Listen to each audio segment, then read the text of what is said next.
Začeli bomo s prvim panelom, v katerem bomo slišali 4 referate danes v prvem jutranjem delu. Vsak ima na razpolago 20 minut. Sem mislil, da bi tudi v italijanščini pozdravil, ampak v bistvu nima smisla. Kaj praviš, Ivan? È capito tutto, no? Torej, vabim prvo referentko k besedi, sestro Ilarijo Montanaro, pripadnico skupnosti Loyola, Goričanko, torej mojo rojakinjo, ki živi v Ljubljani, je pa docentka za moderno novejšo zgodovino na Univerzi v Mariboru, na tamkajšnji filozofski fakulteti, ki nam bo predstavila zanimiv referat okoli imenovanja oziroma ustoličenja škofa Ravnikarja v Ljubljani. Ilarija, prosim.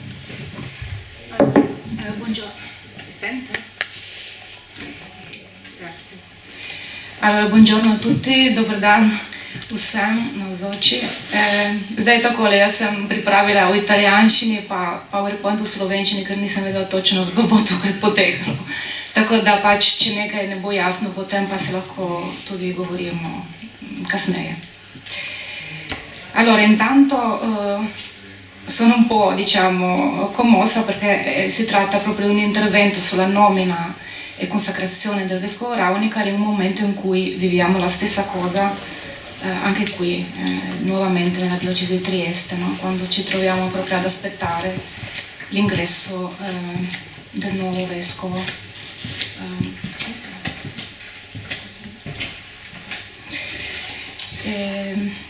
Principale obiettivo del presente contributo è quello di focalizzare l'attenzione su un periodo breve, cioè sul periodo che va dal 18 settembre 1830, quando c'è la nomina imperiale, e poi l'anno successivo c'è la conferma del Papa, il 30 settembre 1831, e la consacrazione il 18 dicembre 1831 nella cattedrale di Lubiana.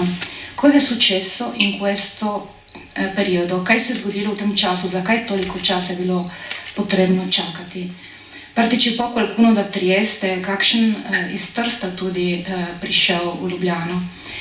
Allo stesso tempo ho cercato anche di segnalare nuove fonti su Ravnikar, torej iskala sem tudi vire v različnih arhivih v Sloveniji, pa v Italiji, pa v Vatikanu in tako dalje. To boste vse bolj podrobno gledali potem v objavi referata.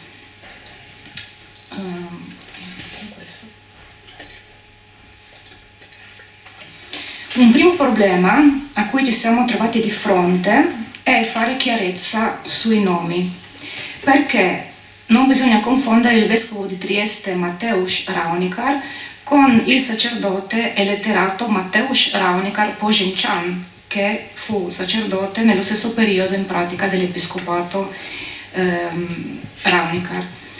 Questo dico perché visitando l'archivio diplomatico della Biblioteca Civica Ortis di Trieste mi sono trovata di fronte ad un trattato in latino in 4 volumi che veniva evidenziato come un'opera del vescovo di Trieste. Torej smo naleteli na knjigo, ki je bilo napačno dano škofu Ravnikarju. Medtem ko gre za Požinčana, to sem ugotovila zdaj v obdelavi. Infatti lo possiamo dedurre dalla località Litopoli, si vede qui sotto, Litopoli 1834, che è Kamnik, e quindi va attribuito a Požinčan, non a Ravnikar, così che è erroneamente attribuito al vescovo, anche perché scrive MR, le iniziali, che potrebbero essere di tutti e due, ma si tratta del cooperatore, quindi non potrebbe essere il vescovo. E anche perché la scrittura, ho potuto fare un'analisi dei manoscritti nell'archivio di Lubiana, nell'archivio di Stato della Repubblica di Slovenia, e ho trovato che la calligrafia in pratica è la stessa. Poi ho avuto la possibilità di consultare gli archivi vaticani.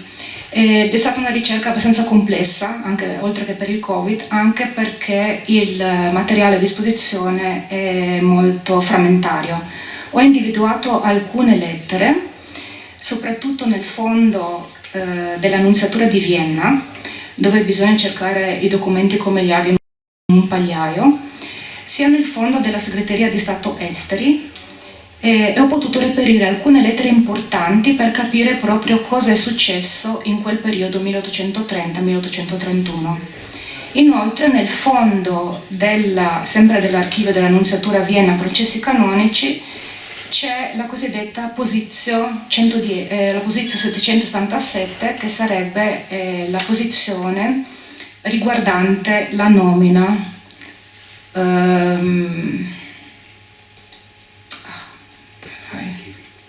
per andare indietro,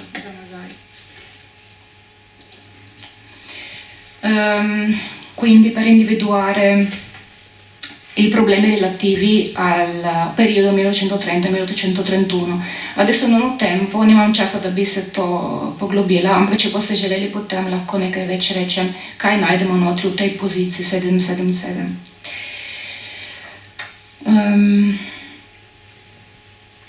Anche il dottor Salmic ha cercato lo stesso degli documenti nell'archivio Vaticano. Anche lui è arrivato alla stessa conclusione, che ci sono pochissimi documenti a disposizione, soprattutto per il periodo successivo alla nomina, e questo rappresenta un problema che vorrei poi cercare di risolvere anche con voi e con gli altri professori in questo campo, che forse anche sono più informati. Come mai c'è un grande buco nella documentazione? Quindi cosa successe in quel periodo, dopo la nomina fino alla consacrazione, e perché ci fu bisogno di aspettare così tanto tempo fino all'approvazione del Papa? In questo periodo sappiamo che intanto c'era il colera, quindi che si diffuse in pratica in varie località, non raggiunse l'attuale Slovenia e neanche Trieste, però Vienna sì. E lo sappiamo anche da numerose lettere che abbiamo appunto trovato negli archivi vaticani. E poi bisogna ricordare anche la situazione dei 3 papi in 2 anni, e quindi sicuramente molto tempo fu necessario aspettare proprio per il processo di nomina dei successivi papi. E poi anche nello stesso tempo ci fu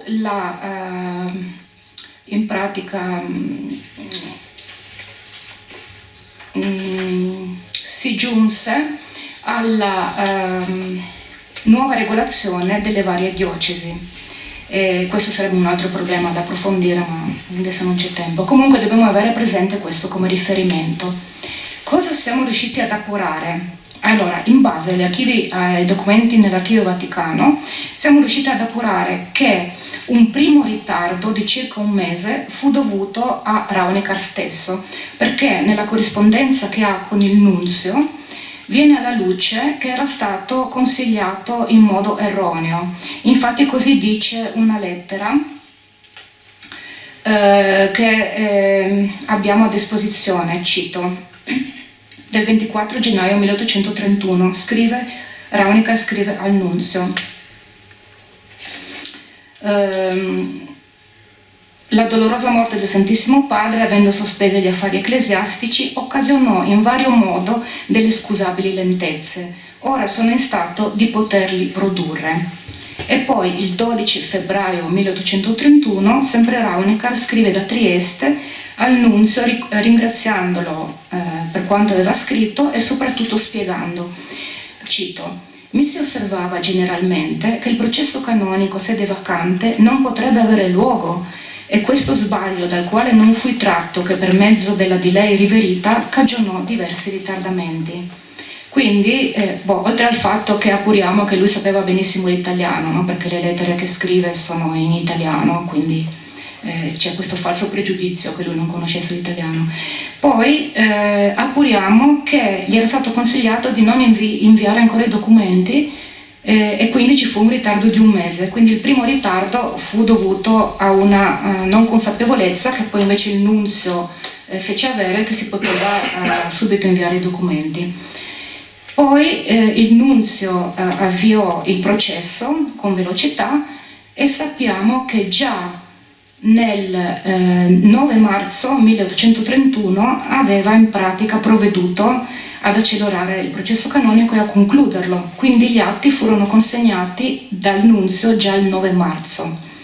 Quindi si sarebbe potuto aspettarsi anche la preconizzazione nel marzo 1831, entro la fine del mese, ma così non fu.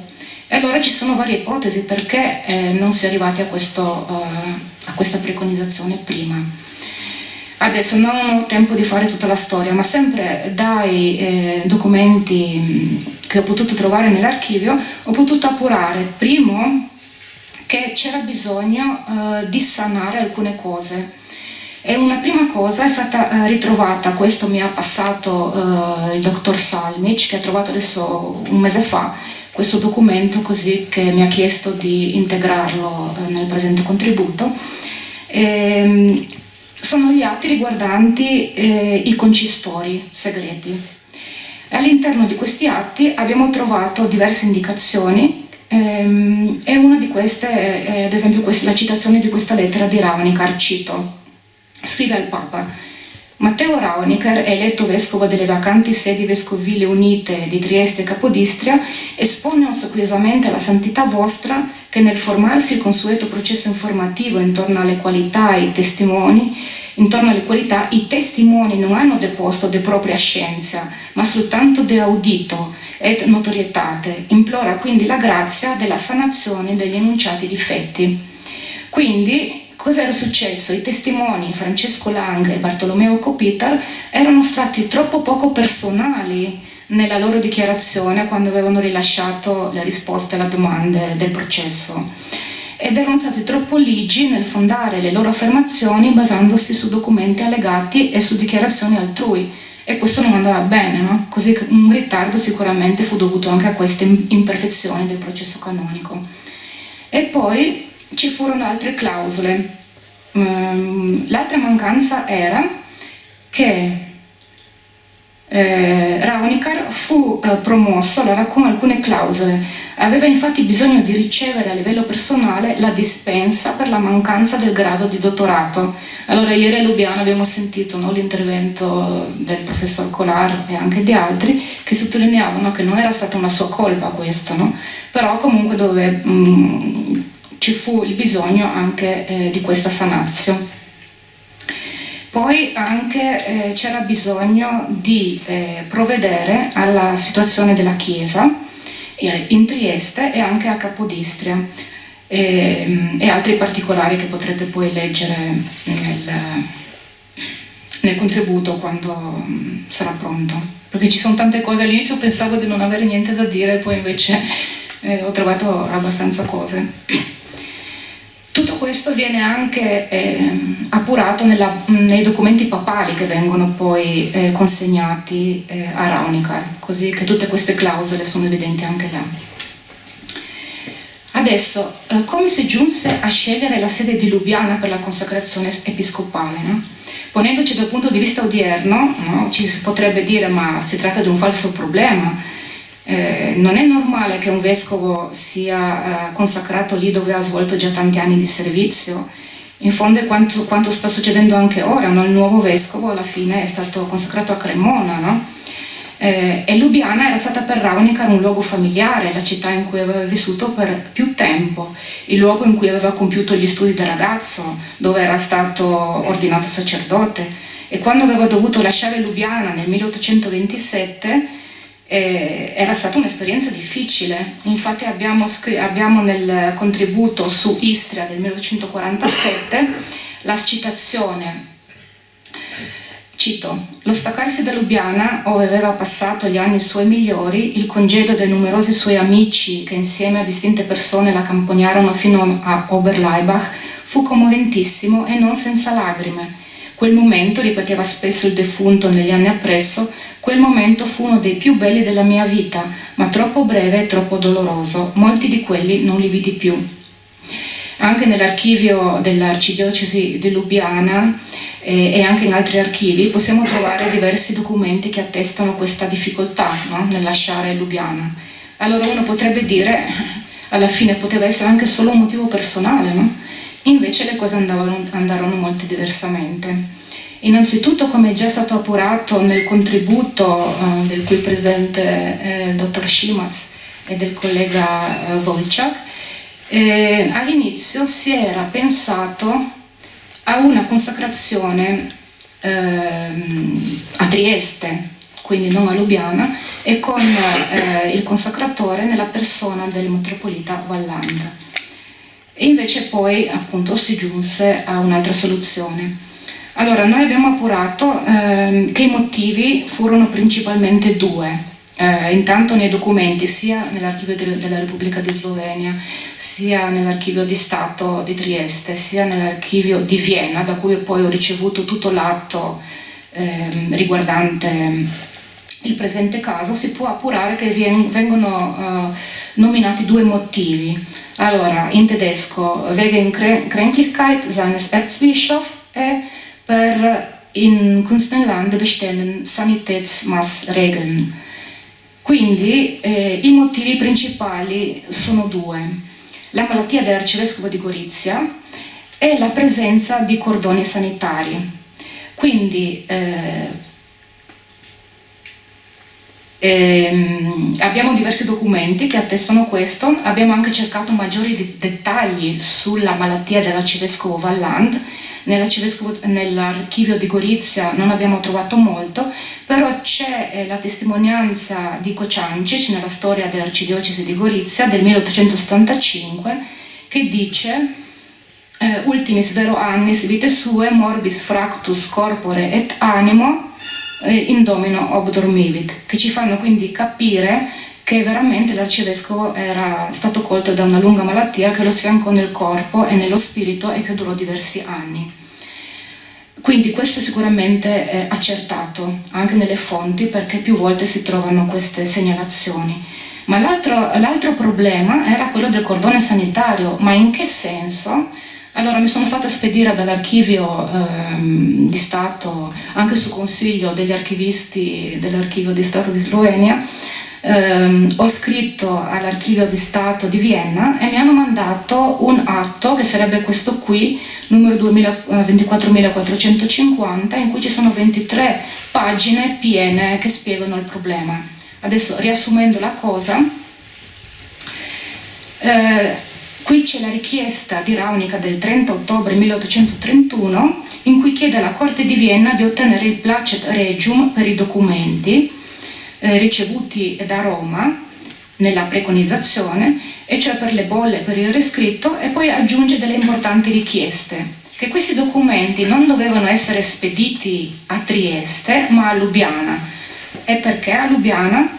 Primo, per il permanere di questo stato instabile di salute dell'arcivescovo Valland, che era impedito per una difficile malattia, e quindi Raunica aveva deciso di essere consacrato a Lubiana. E secondo, perché se avessero inviato questi documenti a Trieste, sarebbero stati come pergamene sottoposti alle disposizioni e direttive previste dalla contumacia, quindi a delle procedure particolari che quindi avrebbero potuto anche danneggiare i documenti o anche provocare dei ritardi. E questo, diciamo, è una delle cose principali. Infatti sappiamo anche dal contributo di Rino Cigui, l'epidemia di colera a Trieste nel secolo XIX, che la posta veniva sottoposta a disinfezione, e quindi, diciamo, questo è un concreto motivo per cui anche fu consacrato a Lubiana.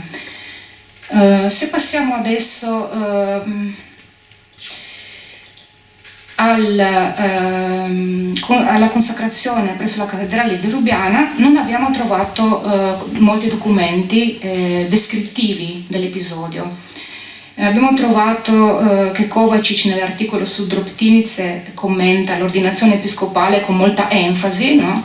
Che la consacrazione si svolse con molta gioia degli abitanti di Lubiana, ma non abbiamo trovato da nessuna parte una cronaca che attesti veramente il fatto. Allora abbiamo dei documenti piuttosto ufficiali, come la relazione del vescovo Wolf, che fu il principale consacratore, quindi non Valland, ma Wolf, il vescovo di Lubiana, del 18 dicembre 1831. Nello stesso momento ci fu una messa anche a Trieste. Allora questo è da sottolineare, si cercò di sopperire a questa difficoltà anche per la popolazione di Trieste.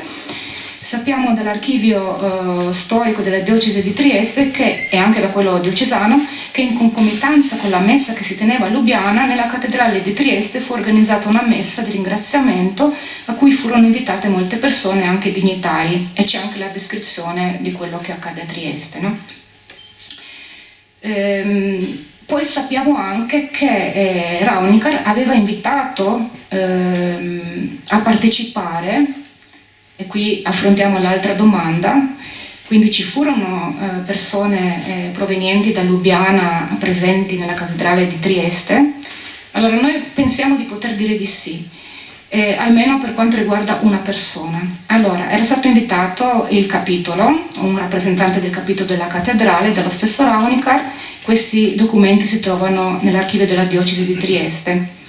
Guardando il protocollo, il famoso protocollo di cui ci dirà molte più cose la professoressa Ferrari, è un protocollo precisissimo. Abbiamo trovato in pratica l'indicazione di un documento numero 2037 che porta l'indicazione che il 16 dicembre l'ispettore scolastico provvisorio Giovanni Lengo ottiene il permesso per assentarsi per qualche giorno onde portarsi a Lubiana, e quindi il 16 dicembre la consacrazione era il 18, possiamo dedurre che questa persona probabilmente andò. Non abbiamo trovato l'atto perché si tratta, adesso non so se si vede, questo è, no? Vedete che non si tratta di un esibito, quindi, ma solo di un expedito, no? Nel senso che è un'iniziativa dell'ordinariato stesso, quindi si può supporre che questa persona in effetti ottenne il permesso per partecipare poi alla consacrazione a Lubiana. Non abbiamo trovato una relazione sua perché non abbiamo trovato quasi nessuna indicazione sulla sua persona. Abbiamo dovuto fare altrettante ricerche per trovare i dati. Chi fu questo Giovanni Longo? E Lengo o Longo si trova in due forme scritto, no?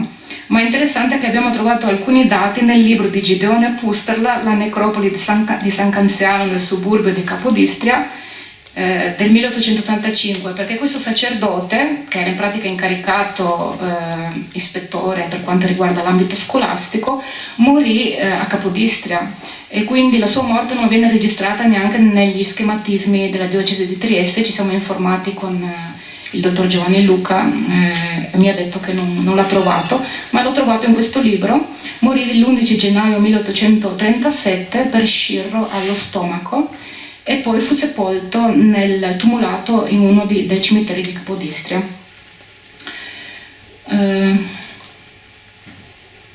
Cos'è questo il libro del 1885?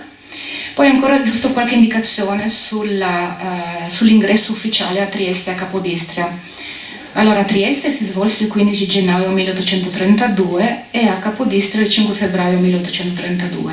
Abbiamo trovato diverso materiale, no? Adesso non ho tempo di soffermarmi, però c'è tutto un programma sulle celebrazioni nell'archivio della diocesi e anche nell'archivio dello Stato di Trieste.